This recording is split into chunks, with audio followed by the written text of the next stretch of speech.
Class 8th में आज हम हिंदी ग्रामर में 4th लेसन का अध्ययन करेंगे। हमारे 4th लेसन का नाम है कारक। सबसे पहले परिभाषा देखेंगे हम।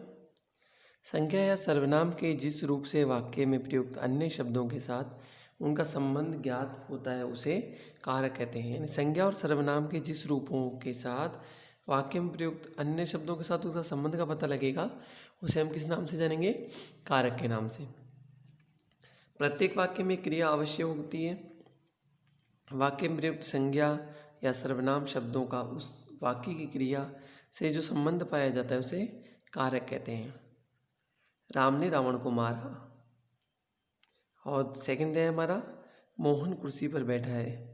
तो राम ने कर्ता ने, कुर्सी पर में पर अधिकरण। कारक के भेद। कारक 8 प्रकार के होते हैं। संस्कृत में इन कारकों को विभक्ति कहते हैं। प्रत्येक कारक का चिन्ह निर्धारित होता है। कारक के चिन्हों को विभक्ति चिन्ह या परसर्ग भी कहते हैं। विभक्ति चिन्ह या परसर्ग भी कहते हैं।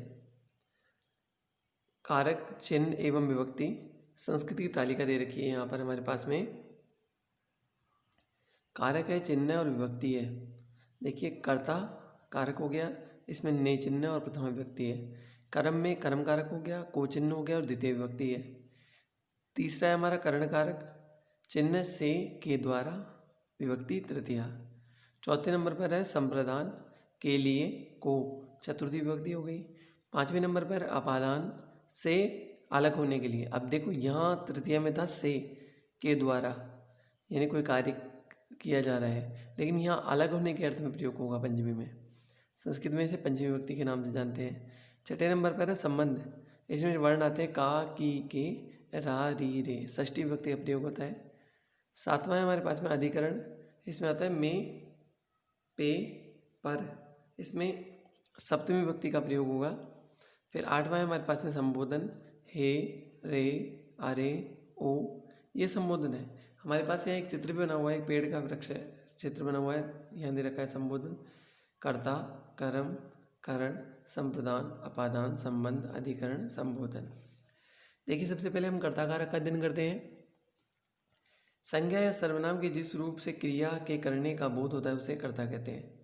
क्रिया के करने का बोध, ये ध्यान रखना है, जिस रूप से क्रिया के करने का बोध होता है उसे कर्ता कारक कहते हैं। राम ने पत्र लिखा, इस वाक्य में लिखा क्रिया है। राम ने पत्र लिखा, ये लिखा शब्द क्या हो गया? क्रिया। प्रश्न उठता है कि पत्र लिखने की क्रिया किसने की? उत्तर मिलता है राम ने। आता है राम लिखा, क्रिया करने वाला करता है। इसी प्रकार सिपाही ने चोर को पकड़ा, तो कर्ता कौन हो गया? सिपाही। राम ने रावण को मारा, कर्ता कौन हो गया? राम। बिल्ली ने चूहा पकड़ लिया, कर्ता कौन है? बिल्ली। पकड़ने वाली कौन थी? बिल्ली। मोहन पुस्तक पढ़ता है, पुस्तक कौन पढ़ता है? मोहन, तो ये कर्ता हो गया। विभा भात खाएगी, यानी विभा चावल खाएगी, तो विभा कौन हो गई? कर्ता। इस प्रकार हमारा ये प्रथमा व्यक्ति हुई। अब सेकेंड हमारे पास में कर्म कारक, इसका चिन्ह है को। इसमें देखते हैं हम, वाक्य में प्रयुक्त जिस शब्द पर कर्ता द्वारा किए जाने वाले कार्य का फल पड़ता है उसे कर्म कारक कहते हैं। जैसे राम ने रावण को मारा, इस वाक्य में राम कर्ता द्वारा किए गए कार्य मारना का फल रावण पर पड़ा है, अतः रावण यहाँ कर्म कारक है। इसी प्रकार माँ बच्चे को दूध पिला रही है, रमेश ने मोहन को पत्र लिखा, पिताजी पुस्तक ले आए, राजू बाजार गया है और राम पुस्तक पढ़ता है। फिर हमारे पास में करण कारक, यह चिन्ह से के द्वारा। वाक्य में प्रयुक्त कर्ता जिसकी सहायता से क्रिया करता है उसे करण कारक कहते हैं। जैसे राम ने कलम से पत्र लिखा, तो पत्र किससे लिखा? कलम से। सहायता हो गई, साधन के रूप में प्रयुक्त हो रहा है, इसमें कौन सा कारक हो गया? करण कारक, तृतीया विभक्ति। आगे देखिए, इसमें किसकी सहायता से पत्र लिखा? कलम की सहायता से। अतः यहाँ कलम लिखने का साधन है, अस्तु कलम करण कारक है। इसी प्रकार सीता चाकू से फल काटती है, मोहन लाठी से कुत्ते को मार रहा है, राजेश गेंद से खेल रहा है, मैं बस के द्वारा जयपुर गया, और 5वां है रमेश ने डंडे से बिल्ली को भगाया। अब हमारे पास में संप्रदान कारक आता है, इसका चिन्ह को के लिए। वाक्य में प्रयुक्त कर्ता जिसके लिए कोई क्रिया करे उसे संप्रदान कारक कहते हैं। जैसे चिड़िया बच्चों के लिए दाना लाती है, यहाँ चिड़िया कर्ता दाना लाने के लिए क्रिया कर रही है। के लिए, किसके लिए दाना ला रही है? बच्चों के लिए, तो ये के लिए चिन्ह आ गया तो संप्रदान में है। किसके लिए ये क्रिया की जा रही है? तो बच्चों के लिए, अतः बच्चों के लिए संप्रदान कारक है। इसी प्रकार जैसे राजेश मोहन के लिए आम लाया, किसके लिए लाया? मोहन के लिए, तो के लिए चिन्ह बन गया। तो के लिए से मतलब क्या समझेंगे कि यहाँ पर संप्रदान कारक हो गया। इसी प्रकार हमारा दूसरा उदाहरण है, वह भूखे को अन्न देता है। ये दान देने की क्रिया हो गई, भूखे को अन्न देता है। फिर है सीता रेणु के लिए चाय लाई है, तो रेणु के लिए, तो यहाँ पर रेणु के लिए चिन्ह लगा हुआ है, चतुर्थी विभक्ति हुई। रमेश खिलाड़ी के लिए पानी लाया है, और पांचवा है चिड़िया बच्चे के लिए घोंसला बनाती है। इस प्रकार हमारा इस संप्रदान कारक चतुर्थी विभक्ति संपन्न हुई। अब हम आगे बढ़ते हैं अपादान कारक। इसका चिन्ह से अलग होने के अर्थ में, जिससे किसी वस्तु को अलग होना ज्ञात हो उसे अपादान कारक कहते हैं। जैसे राम पेड़ से गिर गया, तो पेड़ से अलग हो गया। ऐसे ही यहाँ पर राम गिर पड़ा, कहाँ से गिर पड़ा? तो पेड़ से, अतः पेड़ में कौन सी कारक हो गया? अपादान कारक। विभक्ति कौन सी हो गई? पंचमी।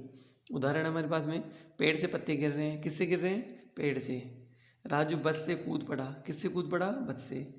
चिड़िया पिंजरे से उड़ गई, कहाँ से उड़ गई? पिंजरे से। छात्र विद्यालय से चले गए, कहाँ से चले गए? विद्यालय से। अलग हो रहे हैं सब। सीता गीता से लंबी है, तो ये दोनों अलग हो गए।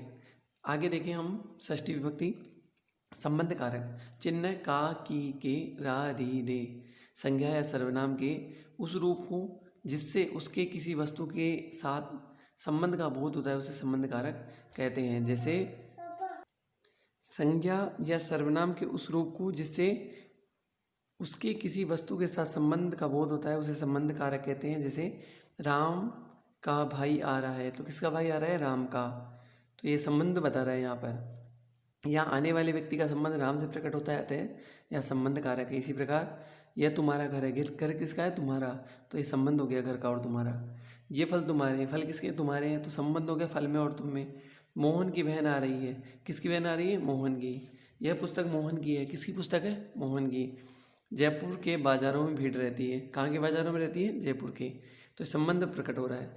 अगला है हमारे पास में अधिकरण कारक। चिन्ह में पर जिन शब्दों से क्रिया के आधार का बोध होता है वे अधिकरण कारक कहलाते हैं। किसका बोध होता है? आधार का बोध होता है। जैसे माँ कुर्सी पर बैठती है, कहाँ बैठती है? कुर्सी पर, आधार हो गया। बच्चा पालने में झूल रहा है, कहाँ झूल रहा है? पालने में, तो वो आधार हो गया। माँ कहाँ बैठी है? कुर्सी पर, यहाँ कुर्सी बैठने की क्रिया का आधार है। इसी प्रकार दूसरे वाक्य में बच्चा कहाँ झूल रहा है? पालने में, पालना झूलने की क्रिया का आधार है, अर्थात कुर्सी एवं पालना अधिकरण कारक है। इसी प्रकार बिल्ली चटाई पर बैठी है, पुस्तकें अलमारी पर रखी है, पेड़ पर बंदर बैठा है, कमरे में पंखा चल रहा है, राजेश पहाड़ पर चढ़ गया है। इस प्रकार से हमारे पास में ये कुछ वाक्य हैं। अब हमारे पास में संबोधन कारक है। चिन्ह इसका हे, रे, अरे, ओ। वाक्य में संज्ञा के जिस रूप से बुलाने, पुकारने या सावधान करने का बोध होता है उसे संबोधन कारक कहते हैं। जैसे अरे मोहन यहाँ आओ, संबोधन हो रहा है, यहाँ पर ये चिन्ह भी लगा हुआ है। यहाँ मोहन संज्ञा शब्द के इस रूप में पुकारने का बोध हो रहा है, अतः यहाँ संबोधन कारक है। इसी प्रकार बालकों कहाँ जा रहे हो, तो यहाँ पर एक संबोधन चिन्ह लगा रखा है। अरे रमेश यहाँ आओ, ओ भाइयों मेरी बात सुनो, राजेश तुम शीघ्र भाग जाओ, हे राम मेरी पुकार सुनो। इस प्रकार से हमारे पास में ये संबोधन कारक और अष्टमी विभक्ति प्रयुक्त हुई है, संबोधन विभक्ति प्रयुक्त हुई है हमारे पास में। इस प्रकार हमने कारक का अध्ययन किया। अब हम क्वेश्चन आंसर देखते हैं।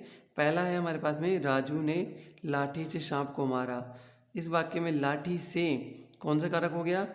कर्ता ने कर्म को करण से, तृतीया करण कारक। फिर छात्र पुस्तक पढ़ रहे हैं, वाक्य में पुस्तक है, छात्र क्या पढ़ रहे हैं? पुस्तक, तो ये कर्म हो गया इनका, तो कर्म कारक हो गया ये हमारा। आगे हमारे पास में शाम ने भोजन कर लिया, तो वाक्य में शाम क्या है? शाम को क्या मानेंगे हम? कर्ता। भोजन करने वाला कौन है? शाम है, तो कर्ता हो गया। अगला है हमारे पास में, राकेश घोड़े से गिरता है। वाक्य में घोड़े से अलग होने के अर्थ में प्रयुक्त होता है, तो कौन सा कारक होगा हमारे पास में? अपादान कारक, पंचमी विभक्ति। फिर है देवकी नंदन महेश को भोजन देता है। वाक्य में महेश को, ये दान देने की क्रिया हो रही है, दान में कौन सी विभक्ति होती है? चतुर्थी संप्रदान कारक। ये आपके आंसर भी लिख रखे हैं, देखें इसको। अगला है रिक्त स्थान, पत्ता पेड़ से गिरा, अलग हो गया, पेड़ से गिरा अलग हो गया, इसमें पंचमी विभक्ति है। से, बिल्ली मेज पर बैठी है, पर यानी सप्तमी विभक्ति अधिकरण कारक। फिर अब पक्षी काउंट रहे हैं, आकाश में उड़ते हैं, तो आकाश शब्द आ जाएगा। फिर खाली स्थान है, भगवान रक्षा करो, हे भगवान रक्षा करो, यानी संबोधन कारक। कारक के 8 क्या होते हैं, भेद। इस प्रकार हमने ये पढ़ा। आपके लघुत्तरात्मक क्वेश्चन दे रखे हैं, इनको आप पढ़ें, हल करें। आपके आज का कार्य हम यहीं तक रखते हैं। आपका जो व्याकरण का 4th लेसन है वो कंप्लीट हो गया।